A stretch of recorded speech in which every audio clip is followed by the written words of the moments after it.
In the vast, sun-scorched expanse of the Arizona Territory in 1875, where the red rock canyons whispered ancient secrets and the relentless wind carried the echoes of forgotten battles, lived a lone rancher named Jack Harlan.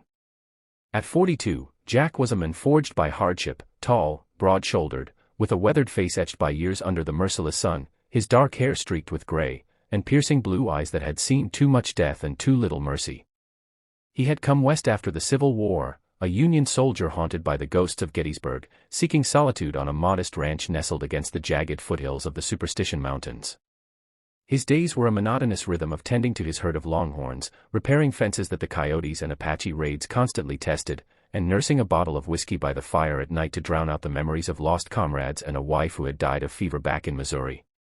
Jack's ranch was a fortress of isolation, surrounded by mesquite thickets and saguaro cacti standing like silent sentinels, far from the nearest town of Tombstone, where lawmen and outlaws danced their deadly waltz. He trusted no one, least of all the Apache tribes that roamed these lands, their warriors fierce and unyielding in their resistance against the encroaching white settlers. Yet, on a blistering afternoon when the sky shimmered with heat haze and the air hummed with the distant cry of a hawk, Jack's solitary existence shattered like glass under a boot heel. He was out mending a broken corral when he spotted them, 5 figures emerging from the canyon's shadow, moving with the grace of desert phantoms.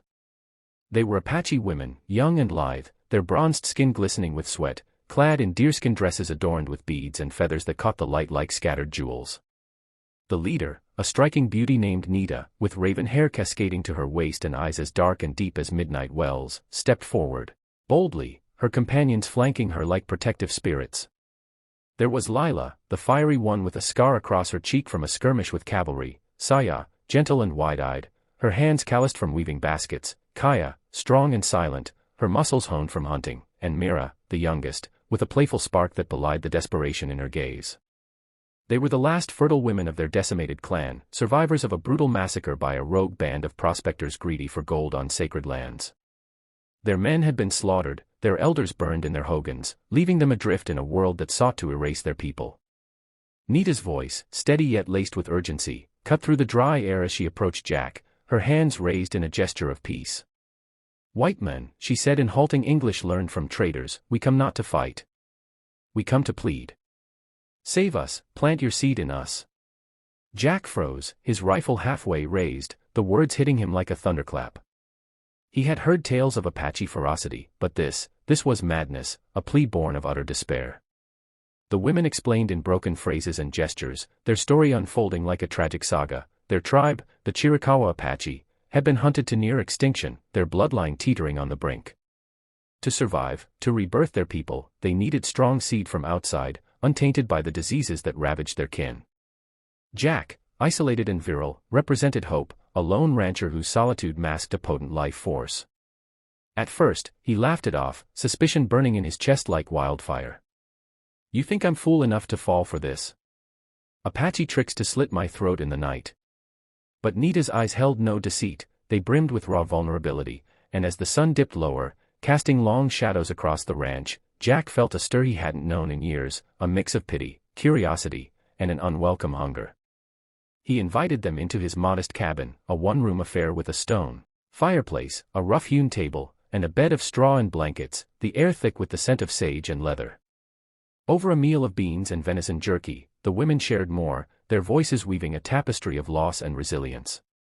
Nita spoke of her father's last stand against the Bluecoats, Lila recounted the raid that scarred her face and soul, Saya whispered of dreams where spirits urged them forward, Kaya demonstrated her skill with a knife by carving a crude map of their journey, and Mira's laughter, rare and bright, eased the tension like a cool breeze. Jack listened, his defenses crumbling under the weight of their sincerity. That night, as stars blanketed the sky like scattered diamonds, Nita approached him first, her dress slipping from her shoulders to reveal the smooth curves of her body, illuminated by the flickering lantern light. "Save me," she murmured, her hands tracing the lines of his scarred chest, "plant your seed in me." Jack hesitated, the whiskey in his veins fueling a fire he thought long extinguished.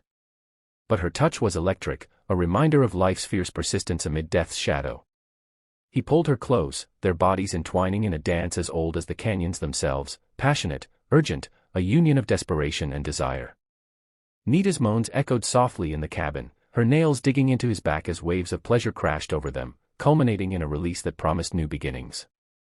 As dawn broke, painting the horizon in hues of gold and crimson, Lila came to him next, her scar a badge of honor as she straddled him with fierce determination. "I am warrior," she growled, her hips grinding against his in a rhythm that spoke of battles won and lost. Jack met her intensity, his hands gripping her thighs, their lovemaking a clash of wills that left them both breathless and spent. Saya followed in the afternoon, her gentleness a soothing balm. She guided him with soft whispers, her body yielding like desert flowers after rain, their connection deep and tender, building to a crescendo that filled the air with sighs of ecstasy. Kaya, in the evening's twilight, was a force of nature, strong, unyielding, pinning him against the wall with kisses that bruised, their union raw and primal, sweat-slicked skin slapping in the dim light until exhaustion claimed them.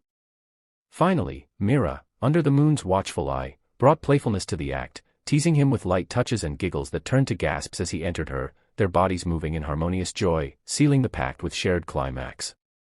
Days blurred into a haze of intimacy and survival. Jack taught them ranch skills, roping cattle, mending saddles, while they shared Apache lore, teaching him to track deer silently and read the stars for guidance. Bonds formed beyond the physical, conversations by the fire revealed shared pains, Jack's war horrors mirroring their tribal losses. Yet danger loomed. Word of Apache sightings reached Tombstone, drawing a posse of roughneck miners led by a ruthless foreman named Slade, who coveted Jack's land for its hidden silver vein. One fateful night, as thunder rumbled over the mountains, Slade's men attacked, guns blazing in the darkness. Jack and the women fought back fiercely, Nita sniping from the roof with Jack's rifle, Lila charging with a tomahawk, Saya tending wounds with herbal poultices, Kaya ambushing from the shadows, Mira distracting with clever decoys. Bullets whizzed like angry hornets, the air acrid with gunpowder, but together they repelled the assault, Slade fleeing with his tail between his legs, vowing revenge. In the aftermath, amid the smoke and blood, Jack realized this was no fleeting encounter. These women had awakened something vital in him, a purpose, a family. Months passed, the women's bellies swelling with the fruits of their unions, symbols of hope for a blended legacy. They built a new life on the ranch, merging Apache traditions with Jack's ways, ceremonial dances around the campfire, sweat lodges for purification, and stories passed down to unborn children. But peace was fragile, federal troops scoured the territory for hostile natives. In a climactic showdown at the canyon's edge, as soldiers closed in, Jack and the women made their stand. Nita, heavy with child, rallied them, "We fight for our seeds, for our future." The battle was epic, arrows flying alongside bullets, war cries mingling with gunfire. Jack took a graze to the arm, Lila a shallow wound, but their ferocity turned the tide, the troops retreating under cover of night. Victorious, they vanished deeper into the wilderness, establishing a hidden haven where their children could thrive, a testament to resilience and forbidden love. Years later, legends whispered of the lone rancher and his Apache brides, their offspring bridging worlds, planting seeds of unity in a divided land. And so, the story of Jack Harlan and the 5 Apache women endures, a powerful tale of salvation through passion, survival through unity, and the unyielding spirit of the Wild West. If this gripping saga of desire, danger, and defiance has captivated your imagination, smashing that subscribe button on our channel for more best Wild West stories, where history meets heart-pounding adventure, and every tale leaves you craving the next frontier epic. With exclusive content, behind-the-scenes insights, and weekly releases, subscribing ensures you never miss a chapter of these timeless narratives that transport you to the dusty trails and starlit nights of yesteryear.